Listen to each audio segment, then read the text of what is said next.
the Republican Party. But the biggest thing, I think, and I really mean this, and it's happening more and more, and I see it all the time, because really you have to be the party of common sense as opposed to the Democrat Party. It's a party of failure, extremism, and gross incompetence, and that's what it is. And they're going to destroy our country. But our country has faced down much harder challenges before and come back stronger than ever. That's why I so firmly believe that we can quickly make America a great and glorious nation again. When I take office, we are going to restore public safety and the rule of law in New York City. That starts with stopping the pouring into our country of millions and millions of illegal immigrants, which are causing a new category of violence called the migrant crime. We have a migrant crime happening now. You add that to the crime already. A terrible statistic. Venezuela was a very crime-ridden country. They just announced a month ago 67, but now they just announced 72% reduction in crime in Venezuela. In Caracas, they took their gang members, they took their drug dealers, they are emptying out their prisons. They're taking everybody that's a problem and they're dumping them into the United States of America. We're like a dumping ground. But many countries are doing that. I would say eventually all countries would be doing that. If I headed up Honduras, if I headed up any one of the countries that are neighboring or not neighboring, and we're not talking about just South America countries, we're talking about countries from Africa. The other day, 22, think of it, 22 people from the Congo. Where do you live? We came from jail. What did you do in jail? We don't want to tell you. They're now living happily. They come from Africa. They come from Asia. They come from all over the world. They come from the Middle East. Yemen. We're bombing Yemen. Here we go with the bombs again. We're bombing Yemen. And people are coming in from Yemen. Large numbers of people are coming in from China. And if you look at these people, did you see them? They are physically fit. They're 19 to 25. Almost everyone is a male. And they look like fighting age. I think they're building an army. They had 29,000 people over the last... I think they're building... They want to get us from within. I think they're building an army. This is not... You know, it's interesting. Did you see them? They all have tents. They all have gas-fired stoves. I mean, this is not like an illegal immigrant. This is... They're building something. They have something in mind. We're going to end all of that stuff. They respected your president. They respected our country.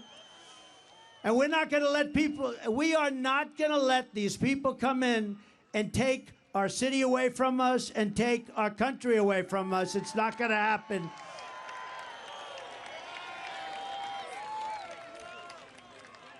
Now, who would let people, seriously, who would let people come from prisons and jails, from mental institutions? They cannot stay. We will immediately begin the largest criminal deportation operation in our country's history because this situation is sustainable by no country. No country can sustain this.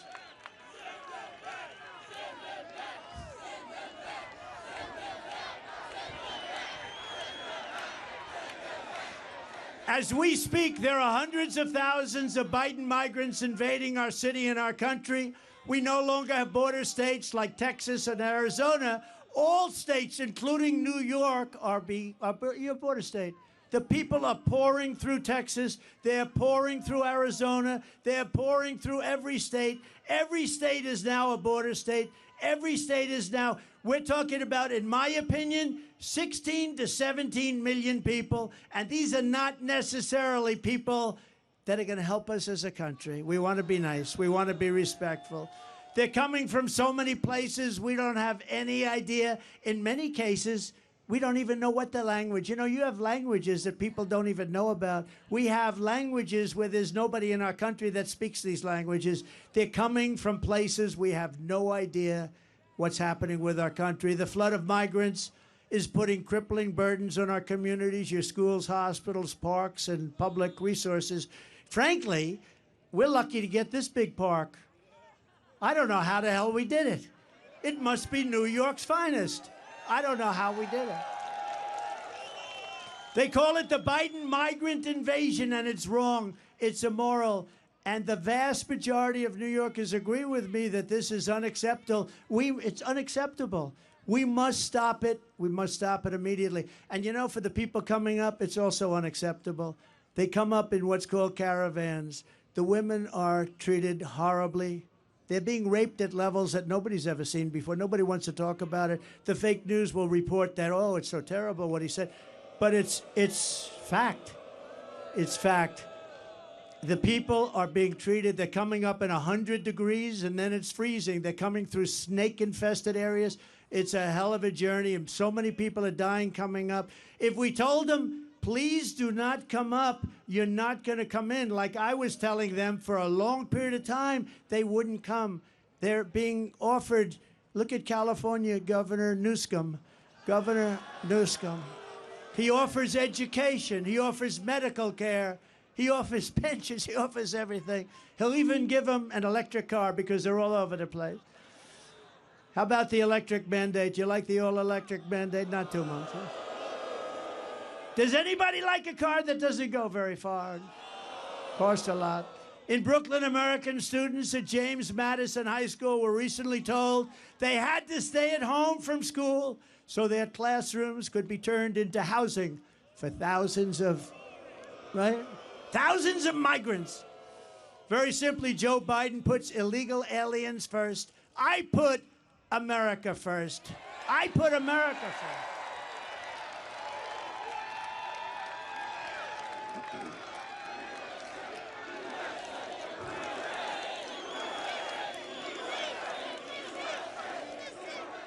Would anybody, now this is up to you, has anybody heard the snake?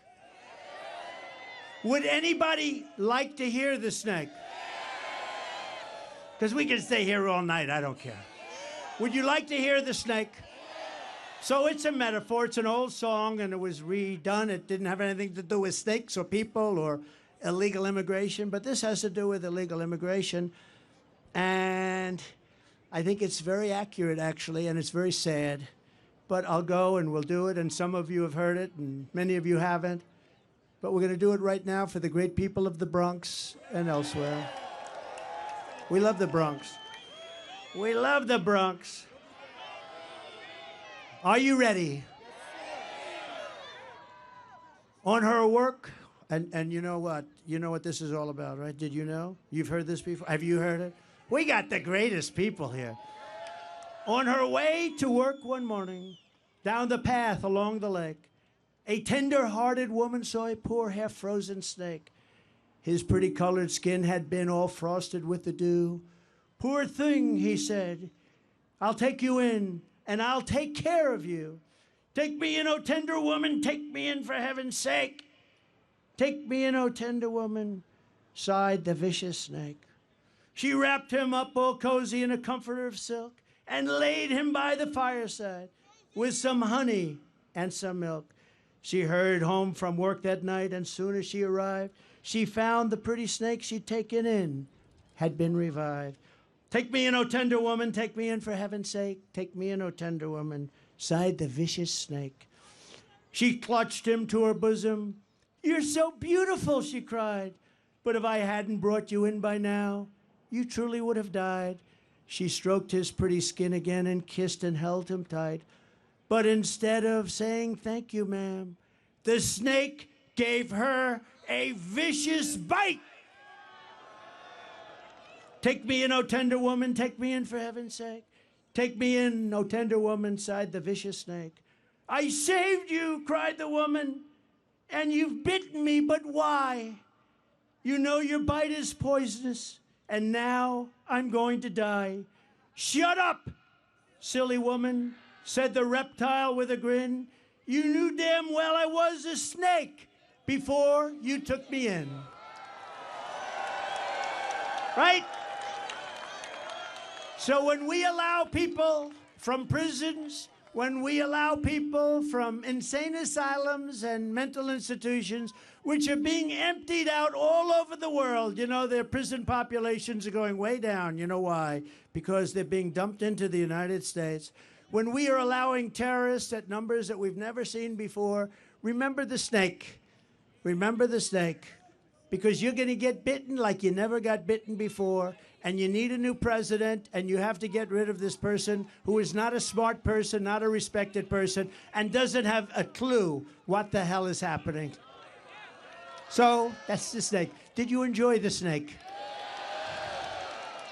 On day one, I will seal the border and I will stop the invasion of our country. Very sadly, in recent years, we have also seen our city destroyed by bad, radical left, pro-crime policy that virtually everyone, Republican, Democrat, Independent, everyone, you all know it's a disaster. You know the names of these lunatic policies. No cash bail. Somebody kills somebody. Go out. No bail. Don't worry. Go out and kill a couple of more people. Defund our great police. Defund the police. Sanctuary cities. Release violent repeat offenders from jail. Joe Biden supports all of this insanity and much more, but millions of people across New York know it's crazy.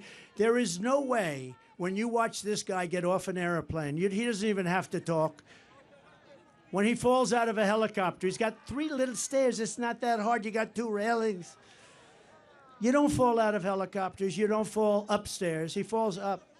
He has more trouble going up than he does coming down. That's a little sick. But you're just not going to vote for him. You just not. We got to win. If we just win the state, it just puts it right. It's such a big state. It puts it to bed. You're going to have a president and people, but you're going to have a president that understands what we have to do. We have to be nice about it, but we have to do things, and we're going to be done. And the world is going to respect us again. We were never so respected as we were 4 years ago. President Xi of China, Putin, Viktor Orban, did you ever hear of him? Prime Minister of Hungary, very tough guy, known as a strongman. Oh, they hate it when I talk about him because they say he's a strong man. Trump loves strong men. I don't know. I like weak men, actually. I like weak men. I'd much rather have a weak man than a strong man. But he is a strong man. And they asked him, why is it that the whole world is blowing up? He said, one simple reason, Trump is not president in the United States. He said, you put Trump back as president and the whole world is going to get better, because they were afraid of Trump. They couldn't figure Trump out. Trump was a rather difficult person, but he used the word afraid. I don't use it. I don't use afraid. I use the word respect. They respected your president. They respected the United States of America. And they're going to do it again, and it's going to happen fast. But we have to get this absolute disaster. The worst president in history. He makes Jimmy Carter look like he had a brilliant administration. The only thing, the only happy person about Joe Biden is Jimmy Carter, because Jimmy looks brilliant by comparison. I also want to thank New York's finest. I grew up with them. I know them. I love them. I love our firemen. I love our teachers. These are incredible people, and we have to bring the word respect and honor back to them, right where it belongs. A few weeks ago, I visited with a grieving family, New York police officer Jonathan Diller. What a beautiful family.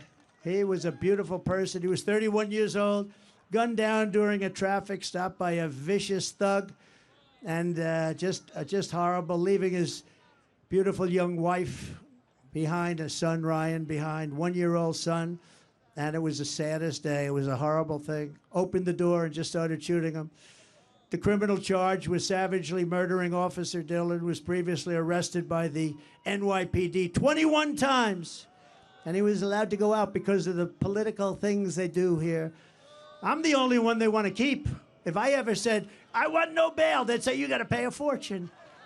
If I ever say, oh, no cash bail, that sounds good, that sounds good. Oh, it doesn't apply to Trump. I'm the only one it doesn't apply to, probably. And the accomplice driving the car had been arrested 14 times and was actually a far more violent person. And his nickname was Killer. They called him Killer. These dangerous and violent repeat offenders should never have been on our streets. Jonathan should be alive today, but they were released again and again and again. I will not sit by and accept this reckless insanity when I am in the White House. I will stand up to the Marxist DAs and Soros prosecutors, and we will tell them, no more, we're not going to stand for it. We will not let them destroy our communities. We will not let them destroy our country. There's a 53% increase in felony assaults on your subways. 53%, that's in a short period of time. Since 2019, murders are up more than 20%. Shootings are up more than 30%. I'm going to indemnify all police officers and law enforcement officials throughout the United States to protect them from being destroyed by the radical left for taking strong actions on crime. And remember, Black, Hispanic, Asian people need this protection and safety more than anyone else. Don't ever forget it. And after years of talk by the radical left Democrats, we are going to give them the protection they need, and we're going to protect our police. We're going to make sure they do a great job. They can do it very quickly. They know who the bad guys are. They know everything about them. They know their name. They know their middle initial. We're going to insist that if a violent criminal murders a police officer, they receive the death penalty. It's going to be quick. And I also want to work with your mayor and your governor, happen to be Democrats, to clean up the homeless encampments so that you can once again enjoy your parks and your public spaces. Right now, you don't have public spaces. They're occupied by migrants in tents. Pleasures as simple as a walk in the park or watching your children again play in a Little League game will come roaring back, and they're going to come back very quickly. Your lifestyle and the American dream will be with you once again. And we're going to bring it back, the American dream. You don't have an American dream right now. You will be proud, and your children and your country will be even prouder of you. Years ago, people with severe mental illness were in mental institutions, and then a certain governor, I won't mention the name because at this point, what difference? They dumped all of them into the streets because they said those institutions were too expensive to run. So now they live on our streets, and that's what we have. This is no good for anybody. It's bad for the people who need help, and it's bad for the people of our city, and it's a horrible, horrible way to live. I want to work in partnership with your local leaders, Democrats, pretty much all, and move the severely mentally ill off your streets and back into a place where they can get help, and the help that they desperately need.